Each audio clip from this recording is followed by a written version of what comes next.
नमस्कार दोस्तों, चलिए जानते हैं 10 मिनट में झारखंड की 20 बड़ी खबरों को। लेकिन वीडियो को शुरू करने से पहले लाइक और सब्सक्राइब जरूर कर दें। झारखंड के 18 जिलों में बारिश का अलर्ट। 30 से 40 किलोमीटर प्रति घंटे की रफ्तार से चलेगी हवा। 7 मई से बढ़ेगी गर्मी। झारखंड में पिछले कुछ दिनों से मौसम ठंडा और बादलों से भरा हुआ था, लेकिन अब फिर से गर्मी लौटने वाली है। मौसम विभाग ने बताया है कि 6 मई तक राज्य के 18 जिलों में हल्की से मध्यम बारिश हो सकती है। इस दौरान 30 से 40 किलोमीटर प्रति घंटे की रफ्तार से तेज हवा चलेगी और बिजली गिरने की भी संभावना है, इसलिए लोगों को सतर्क रहने की सलाह दी गई है। आइए जानते हैं किन किन जिलों में बारिश का अलर्ट है। पलामू, गढ़वा, चतरा, कोडरमा, लातेहार और लोहरदगा को छोड़कर बाकी 18 जिलों में बारिश और वज्रपात का येलो अलर्ट जारी किया गया है। मौसम विभाग का कहना है कि 7 मई से आसमान साफ रहेगा, बारिश नहीं होगी और गर्मी फिर से तेज हो जाएगी। दोपहर में तेज धूप और लू चलने के आसार हैं। पिछले 24 घंटे में सबसे ज्यादा बारिश धनबाद के पुटकी में हुई है। वहीं सबसे ज्यादा तापमान सरायकेला में 39.1 डिग्री और सबसे कम तापमान लोहरदगा में 18.1 डिग्री रहा है।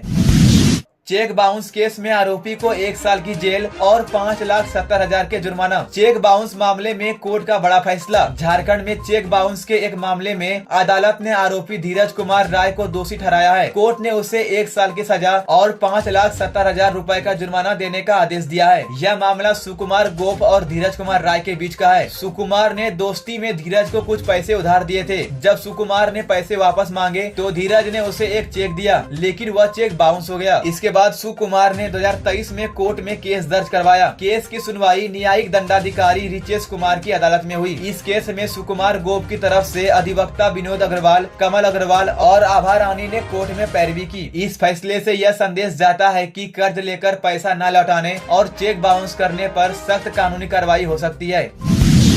गैस पाइप लीक होते ही लगी आग। पाकुड़ में घर जलकर खाक, महिला बाल बाल बची। पाकुड़ जिले के महसपुर थाना क्षेत्र के धनजोरी गांव में एक बड़ी घटना हुई है। यहाँ खाना बनाते समय गैस पाइप में लीकेज हो गया और कुछ ही पल में घर में आग लग गई। यह हादसा मोहम्मद हाबिद के घर में हुआ। बताया गया कि जब घर की महिला खाना बना रही थी तभी गैस पाइप से गैस लीक होने लगी। कुछ समझ पाती इससे पहले ही पाइप में आग पकड़ ली। देखते ही देखते पूरे घर में आग फैल गई। महिला किसी तरह से बच निकली, लेकिन घर का सारा सामान जलकर राख हो गया। घटना के बाद घर के लोगों और आस पड़ोस के लोगों ने मिलकर पानी डालकर आग बुझाने की कोशिश की, लेकिन तब तक बहुत देर हो चुकी थी। मोहम्मद हाबिद ने बताया कि आग में उनका अनाज, फ्रिज, पंखा, पलंग समेत करीब 1.5 लाख रुपए का सामान जल गया है। पीड़ित परिवार ने प्रशासन से मुआवजा देने की मांग की है ताकि वे फिर से अपने घर की जरूरतें पूरी कर सके।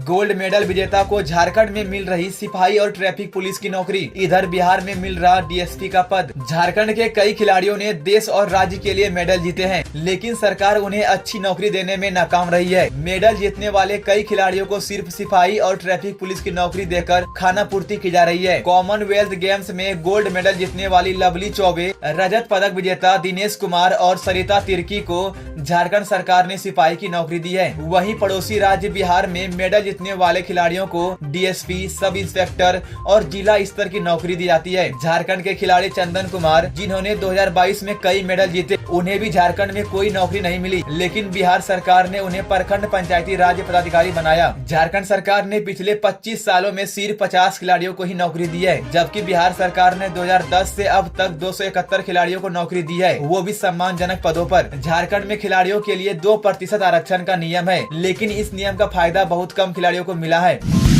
शादी से लौट रहे स्कॉर्पियो को ट्रक ने मारी टक्कर, 6 से अधिक लोग हुए घायल। झारखंड के गिरिडीह जिले के बेंगाबाद मधुपुर एनएच पर एक बड़ा सड़क हादसा हो गया। डाक बंगला के पास शादी से लौट रही स्कॉर्पियो को एक तेज रफ्तार ट्रक ने सीधी टक्कर मार दी, जिससे स्कॉर्पियो पलट गई और उसमें सवार 6 से ज्यादा लोग घायल हो गए। जानकारी के अनुसार स्कॉर्पियो में 9 लोग सवार थे। सभी रांची से शादी समारोह में शामिल होकर मधुपुर लौट रहे थे। तभी अचानक सामने से आ रही ट्रक ने जोरदार टक्कर मार दी। टक्कर इतनी तेज थी कि स्कॉर्पियो सड़क पर पलट गई और सभी लोग उसमें फंस गए। हादसे की आवाज सुनकर आसपास के लोग दौड़े और घायलों को बाहर निकाला। लोगों ने तुरंत बेंगाबाद पुलिस को सूचना दी। पुलिस मौके पर पहुंची और जेसीबी मशीन की मदद से पलटी हुई स्कॉर्पियो को सीधा कराया। सभी का इलाज गिरिडीह सदर अस्पताल और नवजीवन हॉस्पिटल में चल रहा है। हादसे के बाद ट्रक चालक गाड़ी छोड़कर मौके से भाग गया। पुलिस मामले की जाँच में जुटी है। सड़क निर्माण में घोटाला, विधायक ने इंजीनियर को लगाई फटकार। झारखंड के सरायकेला जिले के कुचाई प्रखंड में बन रही सड़कों की हालत इतनी खराब है कि विधायक दशरथ गागराई खुद मौके पर पहुंच गए और इंजीनियर को जमकर फटकार लगाई। विधायक ने 2 जगहों का निरीक्षण किया, धूनाडीह से नीमडी तक और तोरंबा से अतरा तक। ये दोनों सड़कें PMGSY योजना के तहत बन रही है, लेकिन निरीक्षण के दौरान पता चला कि सड़क की परत बहुत पतली है, ब्लैक टॉप उखड़ रहा है, PCC सड़क में दरारें हैं, कई जगह पर कलवर्ट और पुलिया कमजोर है, गार्ड वाल तक नहीं बना है, डिस्प्ले बोर्ड तक नहीं लगाया गया है। जब विधायक ने इंजीनियर से सवाल पूछे तो वो कुछ भी नहीं बोले। इससे नाराज होकर विधायक ने कहा कि सरकारी पैसे की लूट नहीं होने दी जाएगी, काम तय समय पर नहीं हुआ और जो हुआ उसमें गड़बड़ी है। इन सड़कों को 7 महीने में पूरा करना था, लेकिन 2.5 साल बाद भी अधूरी है। साहेबगंज में दुकानदार की गोली मारकर हत्या, दुकान में घुसकर दिया वारदात को अंजाम। झारखंड के साहेबगंज जिले से एक दिल दहला देने वाली खबर सामने आई है। नकाबपोश अपराधी ने एक दुकानदार की दुकान में घुसकर गोली मारकर हत्या कर दी। यह घटना नगर थाना क्षेत्र के कॉलेज रोड पर स्थित GS इलेक्ट्रॉनिक दुकान में हुई। दुकानदार की पहचान संजीव कुमार शाह उर्फ गुड्डू शाह के रूप में हुई है। संजीव दुकान में बैठे थे, तभी 2 बाइक सवार अपराधी दुकान के पास पहुँचे। दोनों ने अपने चेहरे गमछे से ढके हुए थे, एक ने काला गमछा, दूसरे ने लाल गमछा ओढ़ा था। एक अपराधी ने संजीव से उनका नाम पूछा और जैसे ही उन्होंने नाम बताया, सीने में गोली मार दी। फिर दोनों अपराधी मौके से फरार हो गए। जैसे ही गोली चली, आसपास की दुकानों के शटर तेजी से बंद हो गए, अफरा तफरी और भगदड़ मच गई। इस घटना से इलाके में डर और दहशत फैल गया है। संजीव कुमार की एक बेटी और एक बेटा है। उनकी मौत की खबर से घर में कोहराम मच गया है।